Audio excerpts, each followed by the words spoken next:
pour les célébrations de Pâques. Buona Pasqua. Ce matin, le souverain pontife est décédé à 7h35. C'est le Vatican qui l'a annoncé dans un communiqué. Le pape François, chef spirituel d'1,4 milliard de catholiques dans le monde. On va revenir sur ses 12 ans de pontificat, sur l'héritage qu'il va laisser. Et puis que va-t-il se passer aussi maintenant? Quel protocole? Le pape François avait 88 ans. On savait qu'il était très affaibli depuis son hospitalisation mi-février pour une pneumonie. Pierre Corieux, Florence Lecnec et Serge Jou. Cette image, à moins de 24 heures. Le pape François, en pleine messe de Pâques, utilise ses toutes dernières forces pour s'adresser à ses fidèles. Cari fratelli, Chers frères et sœurs, buona Pasqua. de joyeuses Pâques. Très affaibli, le souverain pontife prononce son ultime bénédiction en public. Omnipotente, Pater, Filius, Spiritus Sancti. Amen. Suivi d'un tour en papa mobile, au contact de la foule. Lui, qui en avait été éloigné pendant plusieurs semaines, après une longue hospitalisation. Ce matin, ces cardinaux ont annoncé la nouvelle depuis le Saint-Siège. C'est avec une profonde tristesse que je dois annoncer le décès de notre Saint-Père François. La fin d'un long combat contre la maladie. Lors d'une de ses rares apparitions depuis sa chambre d'hôpital, il avait su trouver les mots, malgré l'épuisement, pour rassurer ses fidèles. A tutti, e vedo questa signora con i fiori gialli e brava. Cette dame venait tous les jours prier pour la santé du pape. Un souverain pontife accessible, une image qu'il a cultivée tout au long de son pontificat. Lui, qui n'hésitait pas à prendre un enfant dans ses bras, ou à faire hisser la doyenne d'Ajaccio jusqu'à lui pour la bénir. En décembre 2024, en Corse, il avait préféré les rues de ce quartier populaire très loin de Paris à l'inauguration de Notre-Dame une petite semaine auparavant. Déjà souffrant du genou et d'une santé fragile depuis une lourde opération du poumon dans sa jeunesse, ses déplacements étaient de plus en plus difficiles. Mais il avait maintenu ses visites en France, ici à Ajaccio, et un an auparavant, à Marseille. Bonjour Marseille, bonjour la France. En septembre 2023, durant cette messe au stade Vélodrome, le pape demande à l'Assemblée un soutien tout particulier. N'oubliez pas de prier pour moi. Ce travail pas facile. Merci. Un travail, comme il dit, marqué par un engagement perceptible dès le premier jour de son élection, Habemus Papa. en mars 2023. La Sainte Église romaine désigne le cardinal Bergoglio. Puis, Il a décidé de prendre pour prénom François. Francisco.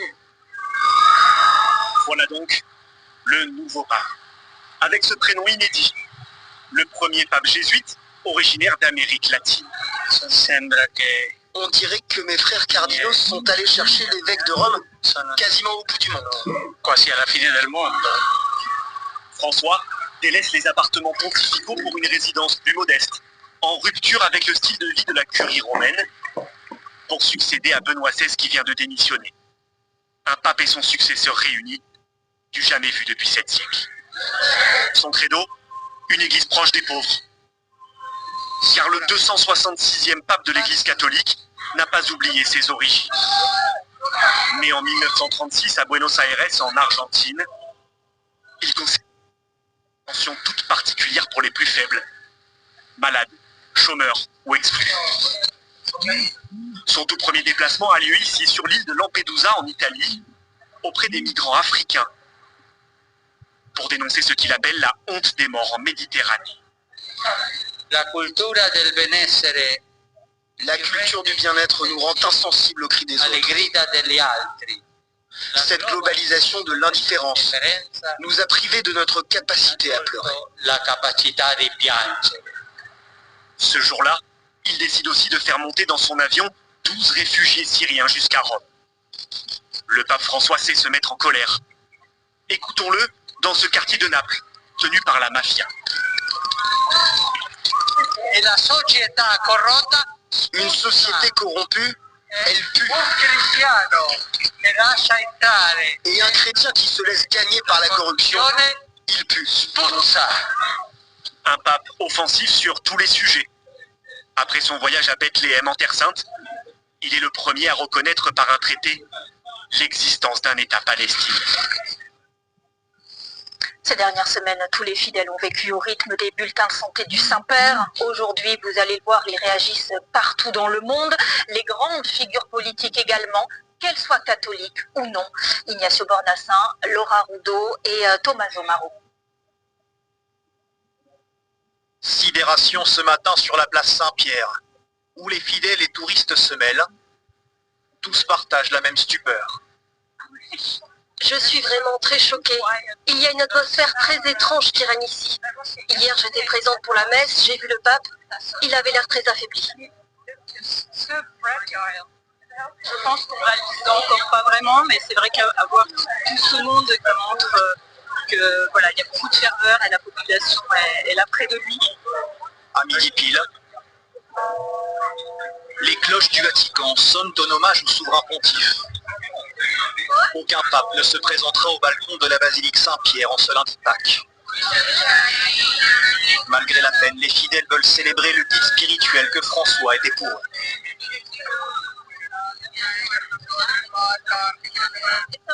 Je suis d'Argentine et le pape était argentin. Bien sûr, il y a de la tristesse, mais aujourd'hui j'ai envie de le remercier et célébrer sa vie. C'est un homme qui a innové pour l'Église, un homme qui va laisser un grand héritage. Son absence nous cause beaucoup de douleur. La mort du pape a une résonance internationale. Les caméras du monde entier sont sur la place Saint-Pierre et les réactions des leaders mondiaux unanimes. Repose en paix, pape François, écrit sobrement la Maison-Blanche. Vladimir Poutine salue une personne exceptionnelle. Giorgia Meloni, la chef d'État italienne, écrit dans un tweet. C'est une nouvelle qui nous attriste profondément, car un grand homme et un grand pasteur nous quittent. Le président Javier Milei salue également à l'instant la mémoire du premier pape argentin.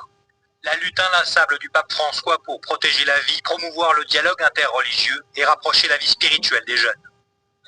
Toute la journée, des milliers de fidèles vont continuer d'affluer vers le Vatican, où le cercueil du pape François sera transféré cet après-midi.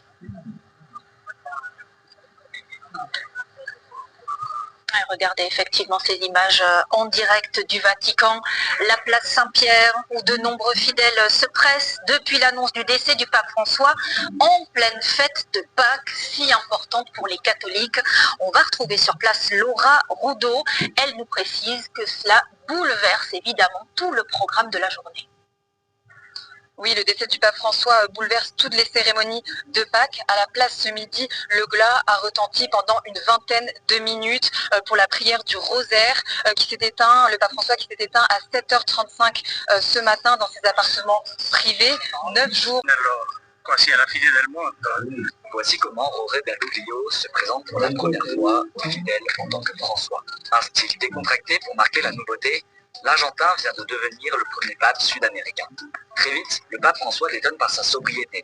Il renonce au luxe de l'appartement pontifical et s'installe à la résidence Sainte-Marthe, plus modeste. À l'étranger, il abandonne la Papanopile, avec son toit et ses vitres blindées, pour circuler dans de petites voitures économiques. Il renvoie l'image d'un pape moderne et proche des gens. Après une ère conservatrice sous Jean-Paul II et Benoît XVI, il cherche à moderniser l'Église. De par ses positions vis-à-vis de l'homosexualité, le persone di tendenza omosessuale è una ingiustizia.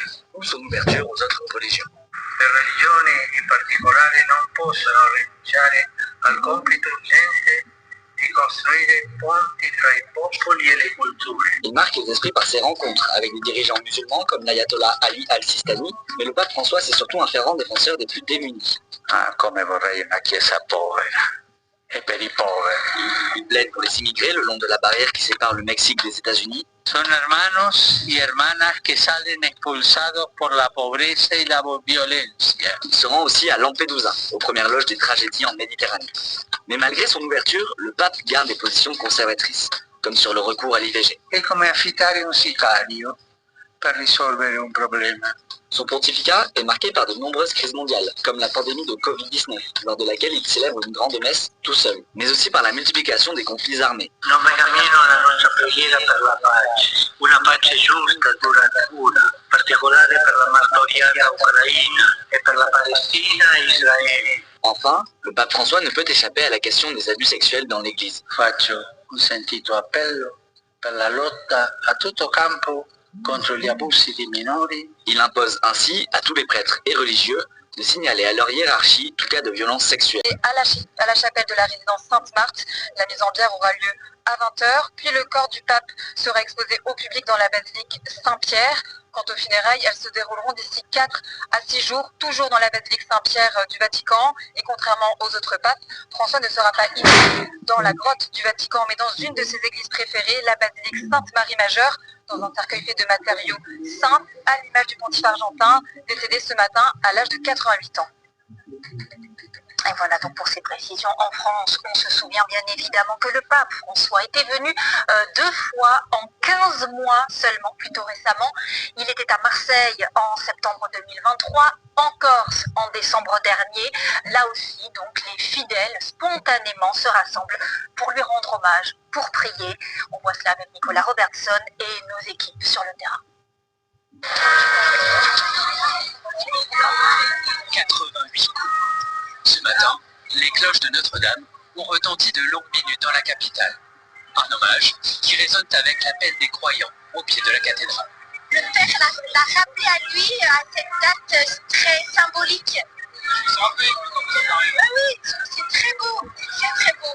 C'était inattendu, avec un jour qui n'est pas comme les autres, donc qui porte beaucoup de sens. À Marseille, ces fidèles ont appris la nouvelle pendant la messe.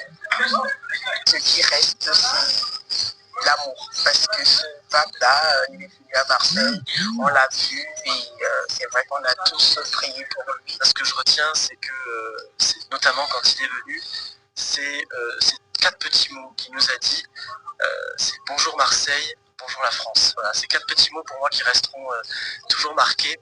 Partout, les hommages se sont multipliés, dans les villes mais aussi dans les campagnes. À Ranville, dans le Calvados, Marie-Christine a souhaité faire sonner les cloches pour que tout le monde dans sa commune puisse partager son émotion.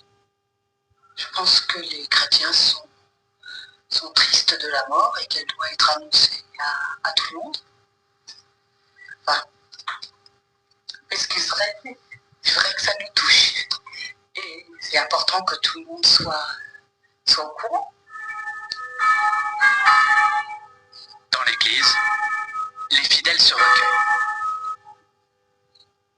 Marie-Christine tenait aussi à afficher ce portrait au pied de la Vierge Marie. À Ajaccio, le souvenir de la visite du pape François en décembre dernier est encore très présent dans la mémoire des habitants. Cette grande journée de communion les a profondément marqués. Il y avait une ferveur et vraiment on se sentait transporté d'abord par le message et aussi par sa présence. Tout le monde y était, tous les enfants, mon épouse, voilà, c'est bien. Et c'est triste, c'est un grand homme. Simple, près du peuple, et compréhensif. C'est ça, c'est très attentionné. Il va nous manquer. En ce jour de Pâques, partout en France, des messes seront célébrées pour honorer la mémoire du pape François.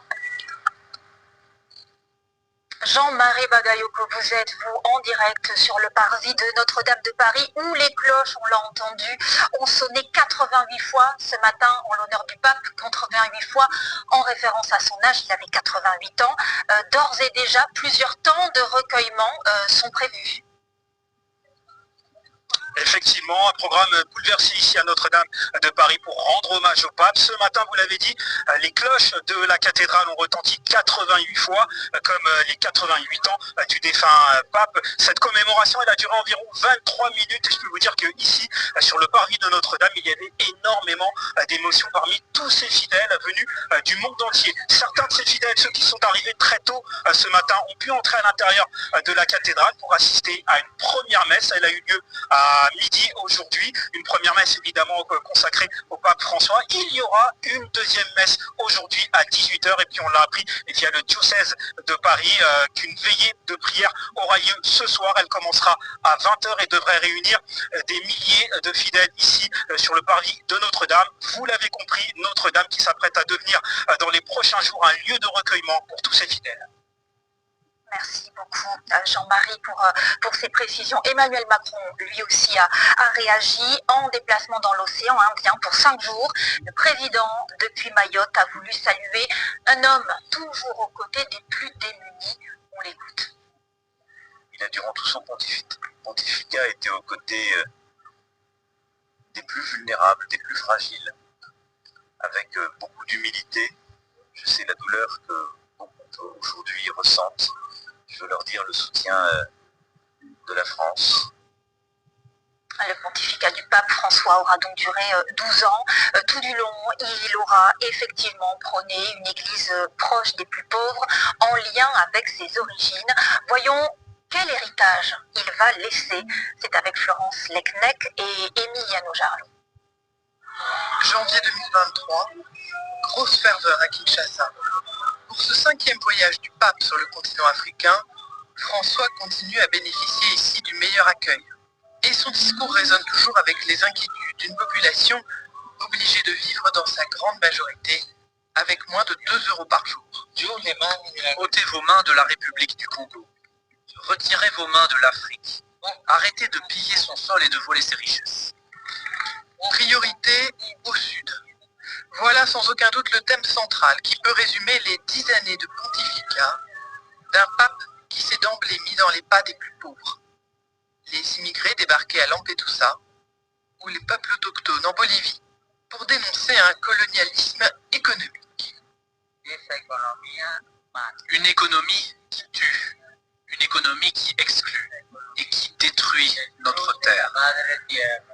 Un discours qui aura permis à l'Église catholique de grossir ses rangs. 75 millions de fidèles en plus, proches d'un pape simple et souvent venu faire la leçon aux puissants. On ne peut tolérer que la Méditerranée devienne un grand cimetière. Pour le reste, celui qu'on attendait en grand réforme, finalement assez prudent.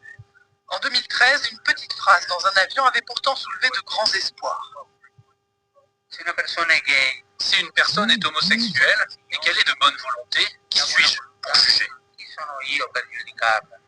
Mariage homosexuel, avortement, préservatif, fin de vie, le pape François n'aura pas fait bouger les lignes de la doctrine. Un temps évoqué, la nomination des femmes, diacres, le renoncement au célibat des prêtres seront même abandonnés. Englué dans la crise mondiale des abus sexuels, le pape François a bien convoqué ce sommet international et posé quelques garde-fous. L'Église ne cherchera jamais à étouffer ou à sous-estimer aucun cas. Mais le Vatican n'a par exemple jamais donné les chiffres des procédures en cours. Toujours un peu l'homme du ni oui ni non, il n'a pas non plus condamné la Russie dans son offensive en Ukraine, tout en apportant son soutien aux victimes. Chers frères, chères sœurs, des fleuves de sang et de larmes coulent en Ukraine. Pouvait-il faire plus dans un environnement puissamment conservateur, à l'image d'un pape seul sur le parvis désert de la basilique Saint-Pierre en pleine pandémie? François, diminué par la maladie, semble avoir consacré ses dernières forces à nommer ceux qui décideront de son successeur, plutôt des rénovateurs, dans leur grande majorité. Et à l'instant, écoutez cette réaction que nous venons tout juste de recevoir, celle du Premier ministre François Bayrou. Il salue, lui, justement, un pape réformateur. Il n'avait peur de rien. Il voulait réformer l'Église. Il voulait qu'elle soit aux côtés des plus pauvres et des plus fragiles. Il voulait qu'elle soit une maison de générosité et de fraternité. La question qui se pose maintenant est de savoir qui va lui succéder, qui sera le 267e pape de l'Église catholique. On va voir dans le détail ce qu'il va se passer dans les jours qui viennent, quel protocole très strict, très précis va se mettre en place, comment va s'organiser le prochain conclave. Nicolas Robertson et Olivier Santi. C'est un moment solennel, où le temps semble suspendu, celui du conclave. Littéralement conclavé, en latin, fermé à clé. Après chaque vote, jusqu'à 4 par jour, les bulletins y sont brûlés, avec l'ajout de fumigène, pour communiquer le résultat à la foule massée à l'extérieur. Fumée noire, vote non concluant. Blanche, le successeur est désigné à la majorité des 2/3. Durant l'élection, tout contact avec le monde extérieur est interdit aux cardinaux. En dehors des votes, ils sont reclus au Vatican, à la résidence Sainte-Marthe. Aucun portable, aucun ordinateur n'est autorisé. Derrière ces murs, c'est une sorte de campagne électorale qui se joue. Les cardinaux débattent, des stratégies sont élaborées et des candidatures émergent. Quel homme sera capable de prendre cette charge sur les épaules, d'être un homme suffisamment médiatique pour s'adresser au monde entier, d'être un bon leader pour coordonner toutes ces tendances, toutes ces différences entre eux, et c'est ça le conclave. Ce scrutin sera inédit, car pendant son pontificat, le pape François a profondément modifié le collège des cardinaux. Il en a nommé 149, venus de tous les coins du monde, d'Afrique, d'Asie, d'Amérique ou d'Océanie. Majoritairement des réformateurs, partisans d'une église plus ouverte sur le monde, à l'image des 2 Français, l'évêque d'Ajaccio, François-Xavier Bustillo, et Jean-Marc Aveline, l'archevêque de Marseille. Pour François, le collège des cardinaux s'apparentait à un orchestre. Une symphonie vit de la composition savante des timbres des différents instruments. Chacun porte sa contribution, parfois seul, parfois uni à un autre, parfois avec tout l'ensemble. La diversité est nécessaire, elle est indispensable. Dans cet orchestre, plusieurs profils se démarquent. Le Guinéen Robert Sarah, par exemple, rigoriste, soutenu par les cardinaux africains conservateurs, qui voient le potentiel premier pape noir de l'histoire. Ou bien l'Italien Pietro Parolin, plus réformateur et actuel secrétaire d'État du Vatican, une sorte de Premier ministre. En tout, une vingtaine de noms de favoris circulent actuellement. Un candidat qui serait trop clivant ne peut pas rassembler. Et c'est ce qui fait dire que dans le prochain conclave, comme dans les précédents, un candidat très progressiste ou au contraire très conservateur n'a pas de chance. Si les cardinaux souhaitent rester dans la ligne actuelle du pape François, le cardinal Jean-Marc Aveline de Marseille a une chance d'être élu. Ce soir, c'est pour accompagner. Et voilà donc ce que l'on pouvait dire après cette annonce de la matinée, le pape François décédé à l'âge de 88 ans.